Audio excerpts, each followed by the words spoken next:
Salut à tous. Dans cette vidéo, on va s'intéresser à la façon dont on peut aller chercher des dernières lignes ou des dernières colonnes dans Excel. On va voir plusieurs méthodes pour ça, à travers les raccourcis, avec un petit peu de code, parce qu'on va voir que ça peut nous servir notamment avec le VBA, pour directement incrémenter un tableau par exemple. Donc, pour les raccourcis, alors c'est assez simple, il va vous suffire de vous mettre sur la colonne dont vous allez aller chercher la dernière ligne, cliquez sur la touche CTRL ou commande, la maintenir, et avec les flèches, allez dans la direction où vous voulez aller trouver la dernière ligne non vide, et là vous voyez qu'automatiquement il est allé chercher la 1463, qui est donc la dernière ligne de mon tableau. Si je descends plus bas, on voit bien que je n'ai plus rien. Si vous voulez tout sélectionner dans une colonne, il vous suffit de maintenir CTRL ou commande plus SHIFT, puis d'aller dans la direction et vous sélectionnez toute votre colonne jusqu'à la dernière non vide. Donc ça, c'est si vous manipulez Excel sans le code, ça peut être très utile pour se déplacer rapidement à travers un tableau. Ensuite, on va s'intéresser à la partie codage. Donc, pour aller trouver automatiquement la dernière ligne, j'ouvre mon code Visual Basic. J'ai créé ici un module en amont de la vidéo. Et je vais rechercher, je vais créer une fonction que je vais appeler sub-dernière ligne,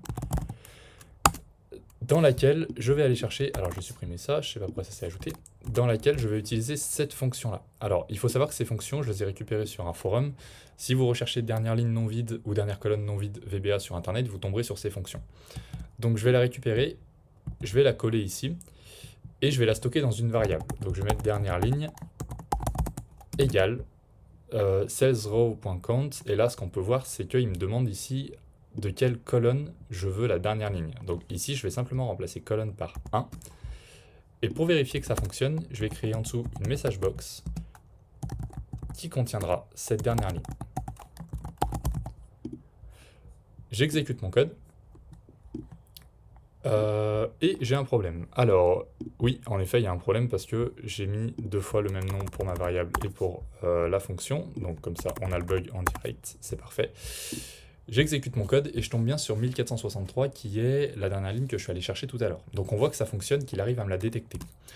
Maintenant, ce qui peut nous servir aussi, c'est le fait d'aller détecter la première ligne non vide pour essayer d'incrémenter. Donc je vais créer une nouvelle variable que je vais appeler première ligne non vide. Donc c'est un petit peu long comme nom de variable, mais au moins c'est clair. Et je vais récupérer simplement ma formule ici, la coller et ajouter plus 1, ce qui fait qu'il va me détecter automatiquement. Donc si je sélectionne ma variable et que je mets une message box ici, il va me détecter, on va voir automatiquement, la première ligne non vide de ce tableau-là, qui est ligne 1464, donc juste après celle d'avant. Maintenant, si je veux essayer de sélectionner la cellule en particulier qui contient la première ligne non vide, pour essayer d'intégrer simplement des éléments et donc d'ajouter des lignes à mon tableau automatiquement à travers un code, ce que je vais faire, c'est que je vais lui demander de faire cells row index. Donc row index, ça va être assez simple, ça va être la première ligne non vide que j'ai récupérée avant. Et ma colonne, et bien là je choisis de quelle colonne je veux parler. Donc si je veux incrémenter mon tableau, je pourrais faire plusieurs lignes en sélectionnant les colonnes les unes après les autres. Moi je vais mettre simplement la colonne 1.select. Et quand je fais ça, j'exécute mon code et on voit qu'il va se mettre automatiquement à la fin de mon tableau avec la première cellule prête à être complétée. Donc voilà pour la partie dernière ligne. Et maintenant, si on s'intéresse aux dernières colonnes, j'ai pris un autre exemple ici où j'ai pas beaucoup alimenté, c'est pas l'objectif de cette vidéo, simplement j'ai mis un exemple de planning où vous avez des jours qui s'enchaînent avec vos équipes qui sont listées ici. On pourrait imaginer qu'on va affecter des interventions aux équipes pour avoir une vision globale, mais j'aimerais bien aller au bout de mon planning à droite pour savoir en fait si,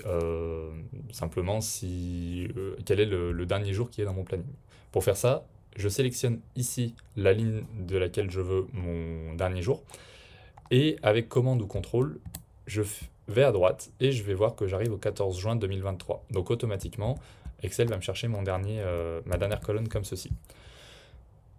Pareil, on peut utiliser du code. Donc je vais me rendre à nouveau dans Visual Basic, et cette fois-ci, je vais faire une sub que je vais appeler dernière colonne. Automatiquement, il me met le end sub, et je vais récupérer cette fois-ci cette formule-là, qui est sur le même principe que la première, simplement, cette fois-ci, on va s'occuper d'aller chercher la dernière colonne. Je vais la stocker dans une variable que je vais appeler dercol ici par exemple, et je vais lui demander une message box avec dercol. Message box, CTRL V.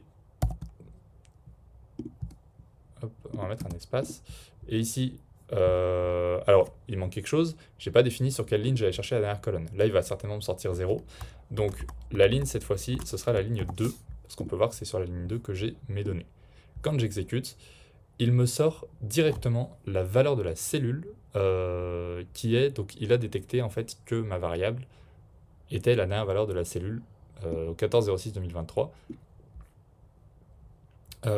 Et oui, simplement parce que j'ai oublié de mettre point colonne.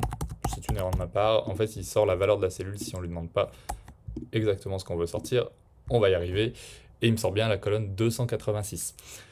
Quand il m'a sorti cette colonne 286, c'est le même principe que tout à l'heure. Je peux récupérer la première, je vais faire plutôt dans ce sens, première colonne dispo. Vous avez compris, je vais garder le même principe que plus tôt. Je vais récupérer ça et je vais lui ajouter plus 1. Et si je lui demande une message box, il va me donner automatiquement... alors, j'ai oublié un espace, c'est pour ça qu'il bug. Il va me donner automatiquement la première colonne disponible. Et de la même façon, on peut aller sélectionner la cellule qui est juste après. On peut aller sélectionner la première cellule vide, ce qui peut nous permettre dans le cadre d'un planning comme ça en fait d'ajouter des jours automatiquement en se basant sur la valeur d'avant. Vous avez vu qu'on peut récupérer la valeur d'avant facilement. Donc une date, vous faites plus 1 et ça vous ajoute des jours automatiquement. Donc ici, dans ma cells 2 et prum call dispo .select, et si tout va bien, il est allé me sélectionner ici ma dernière colonne. Si toutes ces astuces vous plaisent, n'hésitez pas à aller voir mon livre Excel construisez les outils dont vous avez vraiment besoin, où on voit toutes ces astuces et on va un petit peu plus loin dans le code aussi pour vous permettre de créer vos outils. Merci et à bientôt.